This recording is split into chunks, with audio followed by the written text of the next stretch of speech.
التالي.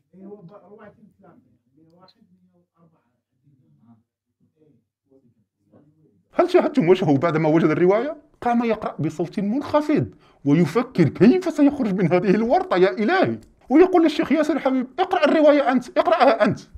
اقرأ أنت، قول لي اقرأ أنت. لا، اقرأ أنت. يقرأ هو. لا، اقرأ أنت. قول لي اقرأ هو. أنت اقرأ يا لا أنت اقرأ. اقرأ علينا. اقرأ باسم ربك الذي خلق.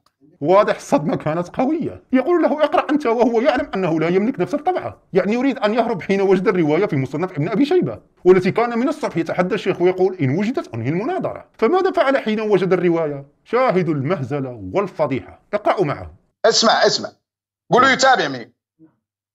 حتى هذا فضل بن دكان بن الوليد عن الجميع أن أبي فاضل طفيل قال: كان بين حذيفة رجل منهم من أهل العقبة بعض ما يكون بين الناس، قال: كم كان أصحاب العقبة؟ فقال: قم أخبره. قال: سألوه فقال: قد كنا نخبر أنهم 14. لا، طلع الصفحة رجاء. الله أكبر. هل شاهدتم ماذا فعل هذا المدلس؟ بدأ يقرأ الرواية بسرعة، وحين وصل إلى أبي موسى الأشعري قفز مثل الأروع على اسمه ولم يذكر الاسم، حتى يوهم القطيع أتباعه أنه صادق وأن الرواية لا توجد فيها اسم أبي موسى الأشعري. الله أكبر عليك. ما هذا